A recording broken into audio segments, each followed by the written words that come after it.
예, 경제와 관련돼서 계속 좀 무거운 소식만 저희가 좀 전해드리고 있어서 좀 안타깝습니다만 이 얘기를 그래도 안 할 수가 없어서 오늘 또 좀 무거운 얘기 준비했습니다. 연금 얘기입니다. 이게 좀 향후에 좀 그 우리 어떻게 보면 유일한 노후 수단이라고 할 수 있는 이 연금들, 뭐 연금 저축 같은 이런 상품들, 또 퇴직연금들, 뭐 심지어 요즘에 국민연금도 시끄럽죠. 아마 많은 분들이 가뜩이나 지금 경제도 안 좋은데 나중에 내 미래까지 좀 불투명해진다는 게 아니냐라는 걱정들을 많이 하실 것 같습니다. 연금저축 같은 경우는 아마 많은 분들께서 쉽게 이렇게 가입을 하신 그런 상품일 텐데 문제는 퇴직연금을 비롯해 이 연금들의 수익률이 너무 낮습니다. 연금저축만 가지고 먼저 좀 말씀을 드려보겠습니다. 표 하나 올려주시죠. 우리 연금저축의 규모는 벌써 130조 원이나 됩니다. 이제 굉장히 큰 규모로 성장을 했는데요. 이 연금저축 130조 원이 대략 어떤 식으로 구성되는지 구성 비율을 한번 보시죠. 연금저축은 쉽게 생각하면 여러 군데서 팝니다. 은행, 증권사, 그리고 보험사들에서 팔거든요. 그중에서 130조 원 중에 96조 원, 그러니까 거의 대부분 3분의 2 이상이 보험사들이 판 연금 보험이 되겠고요. 그다음에 은행에서 파는 신탁이 한 7조 정도가 되고요. 그다음에 이제 13조 정도가 이제 증권사들이 파는 펀드로 이렇게 구성이 되어 있습니다. 근데 수익률을 지금부터 보시면은 좀 답답해지실 겁니다. 수익률을 보여주시죠. 참고로 은행들 적금이 대략 2.6%로 보시면 되고요. 저축은행 적금은 더 높습니다. 3.6% 정도 됩니다. 이거를 가지고 연금 상품들의 수익률을 한번 비교를 해보겠습니다. 연금 보험이 대략 한 5% 정도 됩니다. 이거는 사후입니다. 그러니까 이런저런 것들을 소득공제까지 다 받은 수익률을 생각하시면 됩니다. 은행은 3.7%밖에 안 되고요. 증권사가 그나마 좀 높아서 7% 정도 됩니다. 사실 뭐 이 은행에서 파는 연금 신탁 상품 같은 경우는 은행 적금보다도 뭐 그렇게 큰 차이가 나지도 않습니다. 그러니까 이 정도 수익률 가지고 내 미래를 맡기기에는 부담스러울 수밖에 없다라는 겁니다. 자, 이렇게까지 수익률이 안 나오는 이유가 있지 않을까요? 근본적인 문제가 있을 겁니다. 이 문제 그리고 뭔가 개선할 수 있는 방법도 있을 겁니다. 이 얘기를 위해서 KG 제로인의 김병규 금융연구소장을 모셨습니다. 지금부터 얘기 나눠보겠습니다.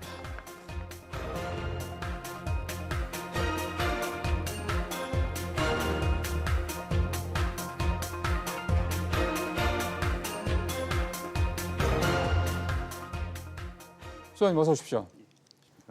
원인이 뭔가요? 기본적으로 수익률만 놓고 본다면은 원금 보장 위주의 투자였기 때문에 당연한 결과인 거고요. 그러니까 굉장히 보수적으로 운영한다 말씀이시군요. 예, 그렇습니다. 뭐 굉장히 보수라기보다 극보수에 가까운 정도. 극보수요? 예, 극보수에 가까운 운영을 하고 있기 때문에 당연히 뭐 그 결과, 그러니까 보통 우리가 얘기하는 수익이라는 것은 위험을 감지했을 때 그것에 대한 대가로서 추가적인 수익을 얻는 것인데 지금 현재의 운영 방식에 의하면 당연히 수익률이 저렇게 저조할 수밖에 없는 것이고요. 예. 특히 은행 신탁의 경우에는 사실은 이제 세금 공제 혜택이 들어가서 그렇지 세금 공제 혜택이 대략 한 1.5% 정도 되거든요. 네. 그거를 빼고 나면 사실은 은행 적금보다 못한 수익률인 거죠. 그러니까요. 예. 근데 이게 은행들이 보수적으로 운용을 하게끔 만드는 구조적인 이유가 있는 거 아닙니까? 제도적으로는 사실은 많이 열려 있습니다. 아, 그래요? 위험 상품을 예를 들어서 펀드의 경우에도 뭐 70% 이상 70% 정도까지 담을 수 있기 때문에 제도적으로 위험 상품을 못 담는 것은 아닌데 제가 개인적으로 판단하는 기준은 판매사들이 판매하기 쉬운 상품 위주로만 팔다 보니까 그게 원금 보장이 사실은 누구한테든 어필하기 쉽거든요. 그렇죠. 그렇지만 사실은 그에 대한 반대급부로 수익률을 희생해야 되는 이제 그런 문제가 있는 거고요. 근데 이 사람들 수수료는 다 떼갈 건 다 떼가잖아요. 맞습니다. 그래서 사실은 이제 지금 연금주택이나 또는 퇴직연금도 마찬가지지만 가장 큰 문제점 중에 하나가 이 수수료입니다. 예를 들어서 은행 신탁의 경우에 정기 예금이 대부분이 거의 100% 가까운데 정기 예금을 하면서 수수료를 받는다는 것은 사실은 그건 좀 이상한 것이죠. 하는 것도 없는데 수수료를 받는 맞습니다. 거네요. 예. 예. 그러니까 하는 것이 없다는 말의 의미는 우리가 흔히 얘기하는 투자 상품을 투자에 대한 조언을 해주거나 그거에 대한 어떤 그러니까요. 가이드를 줬을 때 그거에 대한 대가로 수수료를 받는 것인데 예를 들어서 뭐 일반 개인이 은행 가서 예금을 가입했을 때 그거에 대해 수수료를 받지는 않거든요. 맞습니다. 그러니까 이거는 굉장히 역차별적인 것이죠. 그러니까 하는 행위에 비해서 과도한 어떤 무언가를 받아가는 그런 지금 구조인 것입니다. 저는 근데 그 원금 말씀을 들으니까 그 왜 금융감독원 같은 데는 뭐 하는 거예요? 뭐 감독 당국은 기본적으로 이제 저희 같은 시장 구조 체제에서는 사실은 일종의 자율적인 규제를 하는 것이고요. 예. 거기에서 이제 공시 부분 이런 부분들은 약간 미진한 부분이 있는 것 같습니다. 그것을 좀 더 투명하게 공시를 해서 상호 비교가 가능한 정도의 공시여야 되는데 지금은 사실은 수수료 체계가 좀 복잡하게 돼 있습니다. 예를 들어서 뭐 보험 쪽에서는 미리 떼는 그런 구조이고 이제 펀드나 신탁의 경우는 이제 그 후에 비례해서 떼는 이런 구조이기 때문에 그런 구조 차이를 사실은 감안해서 공평한 비교가 가능하도록 해줘야 될 필요는 좀 있는 거고요. 단순할 필요가 있다는 말씀이시군요. 예, 맞습니다. 예. 그러니까 뭔가 자꾸 복잡하게 뭔가 시스템을 만들어 놓으면은 뭔가를 감추고 속이려는 어떤 그런 의도로밖에는 볼 수가 없어서 예. 어떻게 좀 이게 연금저축이라는 게 사실은 민간 민간 연금이잖아요. 사적 연금인 사적 거잖아요. 연금입니다. 대표적인 예, 건데 또 예. 우리 시청자, 우리 국민들께서 쉽게 또 가입을 하실 수 있는 거고 또 소득공제 혜택도 좀 있고 예, 맞습니다. 이게 조금 잘 돼야지 좀 공적 연금 같은 게 예, 조금 덜해도 그렇습니다. 예. 뭔가 좀 국민들께서 좀 편안하게 미래를 좀 생각하실 텐데 이거 좀 수익률 좀 높일 수 있는 방법은 없을까요? 사실은 이게 여러 가지 측면에서 좀 개선이 돼야 되는데요. 처음에 서두에 말씀 주신 사실 우리나라 연금 체계는 3층 구조입니다. 1층이 이제 국민연금이 돼 있고, 예. 2층이 퇴직연금, 직장인들, 근로자분들, 3층이 이제 연금저축이죠. 그래서 언뜻 보면은 굉장히 아주 체계적으로 체계적으로는 잘해놓은 것 같은데요? 3층이지만 사실은 그 층 하나하나가 이렇게 두껍지 못한 그렇죠. 예, 그런 특히 이제 우리 국민연금만 의지해서는 사실은 아시는 것처럼 노후 생활을 할 수 있는 상황은 아니고요. 맞습니다. 개인들이 퇴직연금과 다 플러스 연금주처까지 해야 되는데 예. 제가 보는 문제점 중에 제일 먼저 개선해야 될 것은 이제 제도적인 측면하고 예. 그다음에 어떤 문화적인 투자 문화적인 측면이 있을 것 같습니다. 제도적인 측면은 뭐예요? 제도적인 측면은 사실은 지금 우리나라에서 팔리는 이 투자 상품들이 어떻게 보면은 판매사가 위주다. 예, 그러니까 유통 구조 자체가 판매사들이 어떻게 보면 거의 전권을 행사할 수 있는 그런 구조. 그러다 보니까 운용을 잘하는 펀드들이 사실은 눈에 안 띌 수 있어요. 고객들은 알기가 어렵습니다.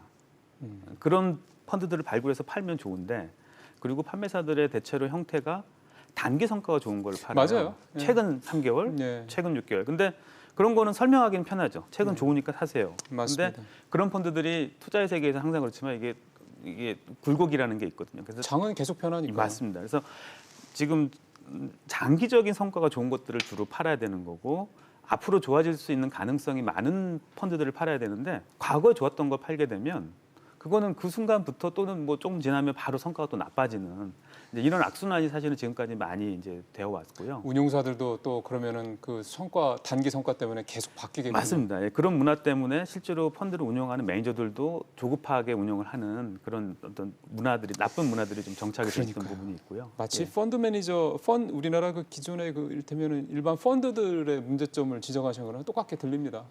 예, 뭐 같은 맥락이라고 보시면 될 것 같습니다. 알겠습니다. 예. 퇴직연금 얘기도 좀 해보죠. 예. 퇴직연금은 더 심각한 것 같습니다. 이거는 수익률이 2%도 안 되고 있거든요. 예, 뭐 이거를 근데 이 퇴직연금을 믿고 노후 안전판이라고 할 수도 없고 참 이게 퇴직연금 참 걱정이네요. 예, 그 사실은 이제 2층 구조에 그러니까요. 해당되는 것이 퇴직연금인데 퇴직연금은 이제 크게 이제 기업이 투자의 운영을 책임지는 DB 형태라는 형태가 예. 있고요. 개인이 투자를 책임을 지는 DC 형태라는 것이 있는데 사실 이제 DB의 경우에는 회사가 충분히 이익을 창출할 수 있다면 사실은 부족 부분을 회사가 메꾸는 그게 제일 좋죠. 예, 예. 그래서 사실 근로자 입장에서는 무조건 DB가 유리한 형태이고요. 근데 DC의 경우에는 사실은 투자에 대한 책임을 개인한테 어떻게 보면 전가한 형태이거든요. 그래서 개인이 투자의 위험을 떠안았기 때문에 모든 의사결정을 개인이 해야 돼요. 맞아요. 근데 모두 근로자분 다 똑같겠지만 사실은 그 투자에 신경 쓸 만한 여력이 없습니다. 첫 번째는 이제 예. 전문적인 금융에 대한 지식, 두 번째는 그럴 여력, 어떤 여가 사실 관심이 있어야 되는데 대부분 생업에 종사하시는 분들이 그런 것을 가지기 어렵기 때문에 기본적으로 DC 구조에서도 금융사가 팔기 쉬운 원금 보장 형태로 자꾸 똑같은 방식이네요. 예, 같은 메커니즘입니다. 사실은 뭐 오늘 이렇게 잠깐 보시면서 구조적인 근본적인 대안이 뭐가 있느냐라고 질문을 드리는 제 스스로가 참 송구스럽습니다만은 그래도 예. 또 어렵게 모셨으니까 예를 들어서 요즘에 뭐 TDF라는 상품이 되게 예. 관심들이 많더라고요. 그렇습니다. 저 같은 경우는 퇴직연금을 한번 바꾸면서 그동안 그 전에 게 너무 수익률이 안 나서 한번 바꿨습니다. 예, 조언을 예, 좀 예. 얻어서. 예, 예. 이거는 제가 시청자분들보다는 조금 좋은 조건의 예. 제 직업상 그런 예, 것 때문에 도움을 얻어서 바꿨는데 TDF 하나를 그 투자를 하고 있거든요. 이게 예. 수익률이 나쁘진 않더라고요. 예, 그렇습니다. 그래서 그런지 모르겠습니다. TDF에 대해서 많은 분들이 좀 또 관심 있는 거여서 예를 들어 이런 식의 상품들을 DC형으로 들어있는 저 같은 가입자들은 내가 이걸 하겠다고 선택을 하면 되는 거 아닙니까?